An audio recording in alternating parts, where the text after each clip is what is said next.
On a tourné en 16 mm. Il y a de la fumée. On a malmené la pellicule. On a très peu éclairé. On avait des partis pris parfois un peu radicaux. Donc voilà, s'il y a du grain, moi ça ne me gêne pas, au contraire. Et puis ça participe aussi à l'aspect organique du film, en tout cas l'aspect organique que je souhaitais, une texture de peau. Voilà, donc ça répond à votre question.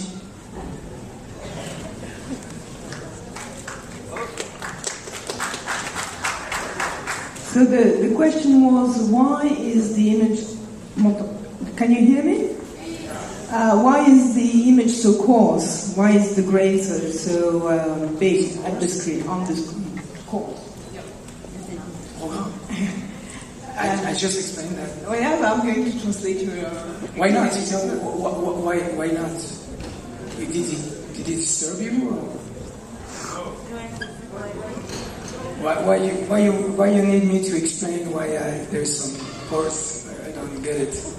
It's just the way it is. Ah oui. Ah pardon, excusez-moi.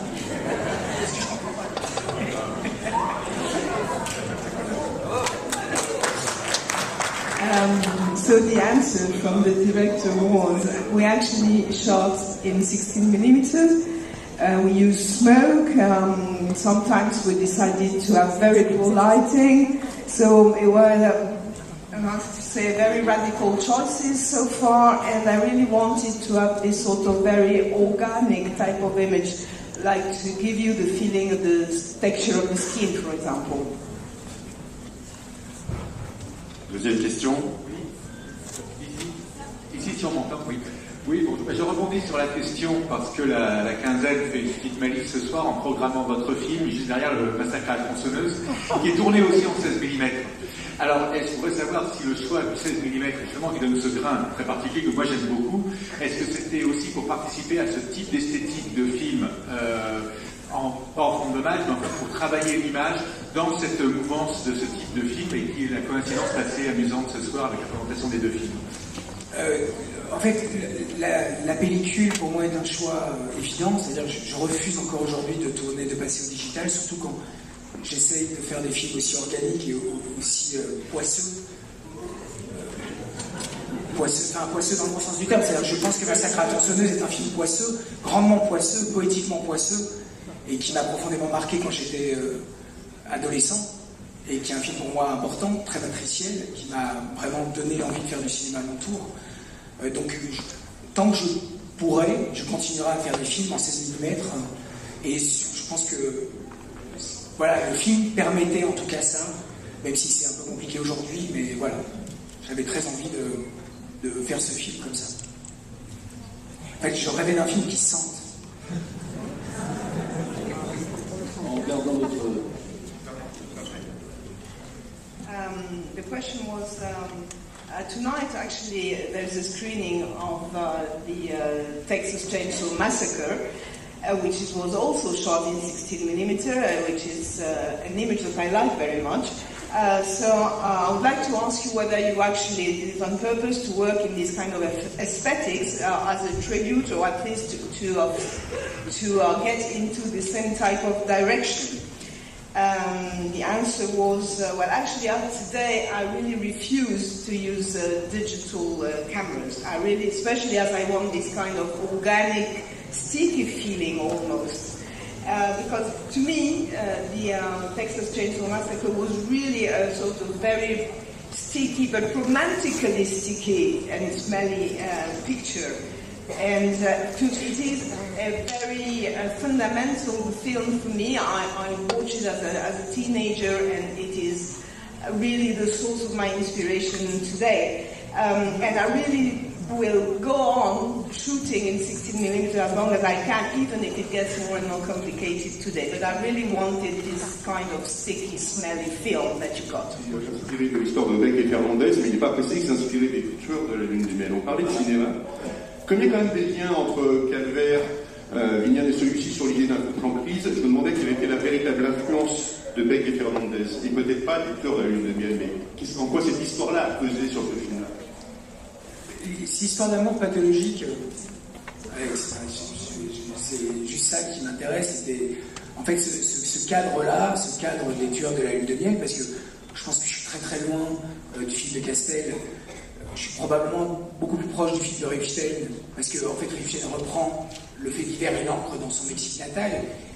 Moi, très modestement, j'ai voulu reprendre le fait divers et l'installer dans une Belgique un peu étrange, qui peut faire penser, où il y a peut-être des échos aux Ardennes de Calvaire.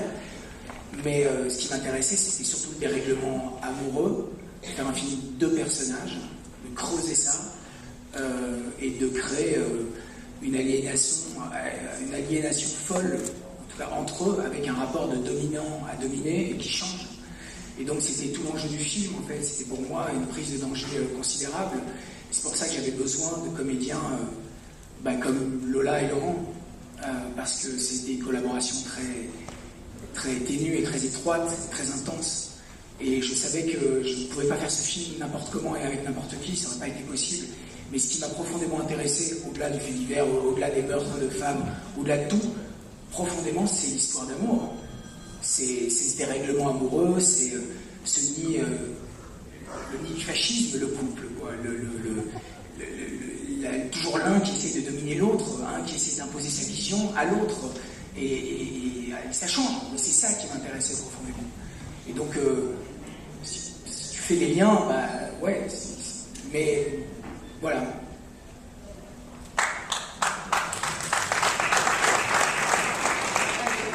I saw that you were inspired by the true story of Becker and Fernandez. So how did it really impact your story? The answer is, well, I must say that what I was really interested in was the kind of pathological couple, like the killers of the honeymoon.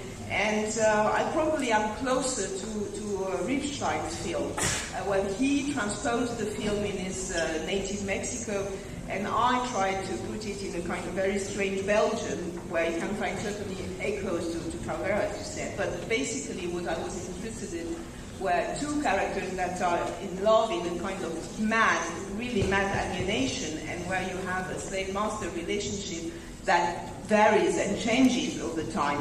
And in order to do that, I really needed two great actors like the two characters that we have here, and I knew I really needed a very intense collaboration. I couldn't do that with any type of actor.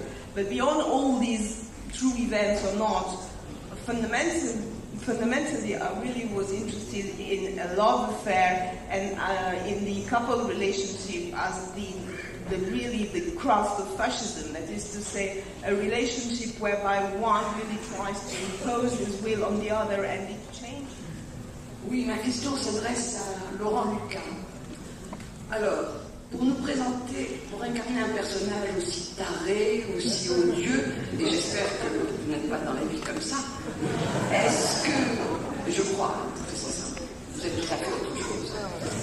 Alors, de toute manière, ce que je veux savoir, c'est est-ce que vous vous êtes documenté, vous avez consulté des documents sur l'affaire en Amérique, est-ce que vous avez consulté des psychiatres, des psychanalystes qui pensent c'est important, ou bien vous avez fait ça spontanément avec votre metteur en scène?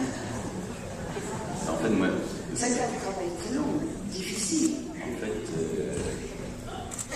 le problème, c'est que Fabrice m'avait dit que c'était un film pour l'Office du tourisme des Ardennes.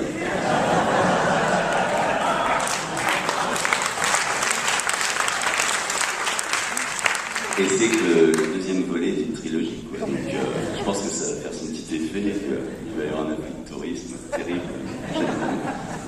Non, franchement, même on en parlait, là, moi j'ai pas vu les deux premiers films qui ont été faits. J'ai pas lu le livre, j'ai rien lu. Voilà. C'est un comédien. C'est l'imagination. Non, mais en fait, je me documente jamais, moi, quand je fais un film, sauf quand le personnage a déjà existé. Ces dernières années, j'avais joué, par exemple, le cardinal Lustiger, j'avais joué aussi Boris Vian, et puis là, évidemment, c'est un plaisir de tout lire, de tout écouter de Vian, de regarder toutes les interventions télé de Lustiger, enfin, évidemment, on ne peut pas s'en priver. Mais quand c'est une œuvre de fiction comme ça, Et votre sommeil n'a pas été perturbé? Au contraire. On dort bien après. C'était physique comme tournage quand même. Niveau sommeil.